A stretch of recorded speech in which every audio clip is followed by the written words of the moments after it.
Hello दोस्तों, कैसे हैं आप लोग। जहां तक उम्मीद है आप लोग अच्छे होंगे और हमारा वीडियो आप एंजॉय कर रहे होंगे। दोस्तों, आज के इस वीडियो में हम लोग जानेंगे मंगोल साम्राज्य की स्थापना कैसे हुई और मंगोल साम्राज्य की स्थापना किसने की और कब की, इस वीडियो में हम लोग जानेंगे। तो चलिए वीडियो को आगे बढ़ाते हैं। मंगोल साम्राज्य 13वीं और 14वीं शताब्दी के दौरान एक विशाल साम्राज्य था। इस साम्राज्य का आरंभ चंगेज खान द्वारा मंगोलिया के घुमंतु जनजातियों के एकाकीकरण से हुआ। मध्य एशिया में शुरू यह राज्य अंततः पूर्व में यूरोप से लेकर पश्चिम में जापान के सागर तक और उत्तर में साइबेरिया से लेकर दक्षिण में भारतीय उपमहाद्वीप तक फैल गया। मंगोल साम्राज्य आमतौर पर इसे दुनिया के इतिहास में सबसे बड़ा संग्रहित साम्राज्य माना जाता था। अपने शीर्ष पर यह 6000 मील यानी कि 9700 किलोमीटर तक फैला था और 3 करोड़ 30 लाख वर्ग किलोमीटर यानी कि 1 करोड़ 27 लाख 41,000 वर्ग मील के क्षेत्र को कवर करता था। इस समय पृथ्वी के कुल भूभाग क्षेत्रफल का 22% हिस्सा इसके कब्जे में था और इसकी आबादी 100 करोड़ थी। मंगोल शासक पहले बौद्ध थे, लेकिन बाद में धीरे धीरे ये तुर्कों के संपर्क में आकर इन्होंने इस्लाम धर्म को अपना लिया।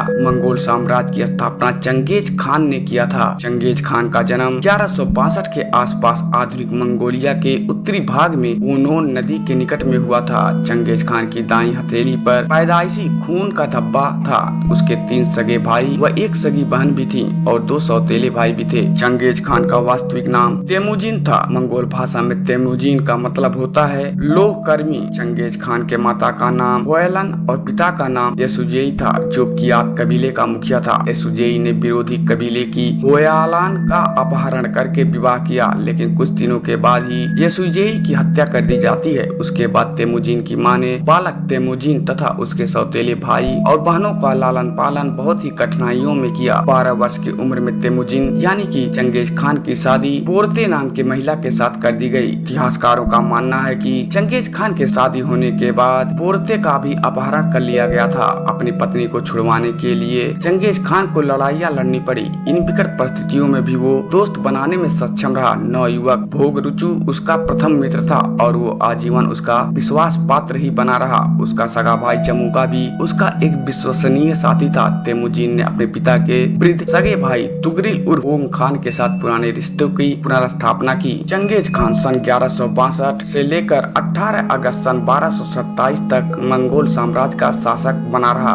उसने मंगोल साम्राज्य के विस्तार में एक अहम भूमिका निभाई। इतिहासकार मानते हैं कि चंगेज खान तेनागरी धर्म को मानता था। वह अपनी संगठन शक्ति और बर्बरता तथा साम्राज्य विस्तार के लिए प्रसिद्ध हुआ। इससे पहले किसी भी यायावर जात ने इतनी विजय नहीं प्राप्त की थी। यायावर का अर्थ होता है एक स्थान पर टिक कर न रहने वाला। चंगेज खान पूर्वोत्तर एशिया की कई घुमंतु जनजातियों को एकजुट किया। उसके बाद यह सत्ता में आया। साम्राज्य की स्थापना के बाद चंगेज खान अपने जीवन काल में शुरू किए गए अभियान कराखितई, काकेशस और ख्वारजमियान और पश्चिमी जिया और जीन राजवंशों के खिलाफ आक्रमण किया। मंगोल साम्राज्य ने मध्य एशिया और चीन के एक महत्वपूर्ण हिस्से पर कब्जा कर लिया। चंगेज खान की मृत्यु से पहले उसने ओगदेई खान को अपना उत्तराधिकारी बनाया और अपने बेटों और पोतों के बीच अपने साम्राज्य को खानतों में बांट दिया। पश्चिमी जिया को हराने के बाद 1227 में उसका निधन हो गया। वह मंगोलिया में किसी न किसी कब्र में दफनाया गया था।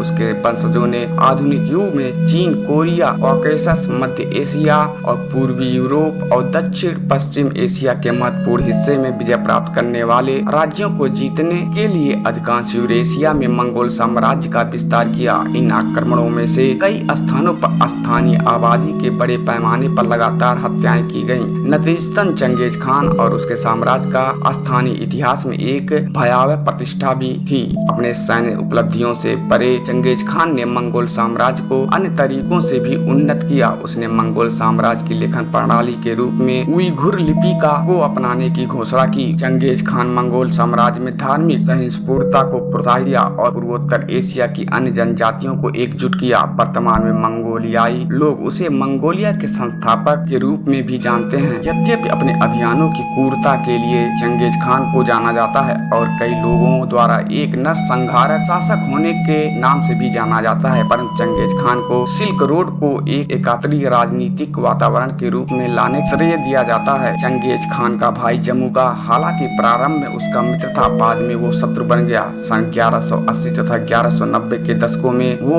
ओंग खान का मित्र रहा और उसने इस मित्रता का लाभ जमुका जैसे प्रतिद्वंदियों को हराने के लिए किया। जमुका को हराने के बाद उसमें बहुत ही आत्मविश्वास आ गया और वो अन्य कबीलों के खिलाफ युद्ध के लिए निकल पड़ा। इनमें उसके पिता के हत्यारे, शक्तिशाली तातार, केराइट और खुद ओंग खान शामिल थे। ओंग खान के विरुद्ध उसने 1203 में युद्ध छेड़ दिया। 1206 ईस्वी में तेमुजिन जमुका और नेमन लोगों को निर्णायक रूप से परास्त करने के बाद स्टेपी क्षेत्र का सबसे प्रभावशाली व्यक्ति बन गया। उसके इस प्रभुत्ता को देखते हुए मंगोल कबीले के सरदारों की एक सभा में मान्यता मिली और उसे चंगेज खान यानी कि समुद्री खान के नाम से भी जाना जाता है। चंगेज खान जब भारत की ओर प्रस्थान किया तो चंगेज खान ने गजनी और पेशावर पर अधिकार कर लिया था। ख्वारिज़म वंश के शासक अलाउद्दीन मोहम्मद को कैस्पियन सागर की ओर खदेड़ दिया, जहां 1220 में उसकी मृत्यु हो गई। उसका उत्तराधिकारी जलालुद्दीन मगवर्नी हुआ, जो मंगोलों के आक्रमणों से भयभीत होकर गजनी चला गया। चंगेज खान ने उसका पीछा किया और सिंधु नदी के तट पर उसको हरा दिया। जलालुद्दीन सिंध नदी को पार कर भारत आ गया, जहां उसने दिल्ली के सुल्तान इल्तुतमिश से सहायता की फरियाद रखी, लेकिन इल्तुतमिश ने शक्तिशाली चंगेज खान के भय से उसको सहायता देने से इनकार कर दिया। तो दोस्तों, आप लोगों को हमारा वीडियो कैसा लगा आप हमें कमेंट करें और हमारे चैनल पर नए हैं तो चैनल को लाइक करें, सब्सक्राइब करें और लोगों में शेयर करें। धन्यवाद।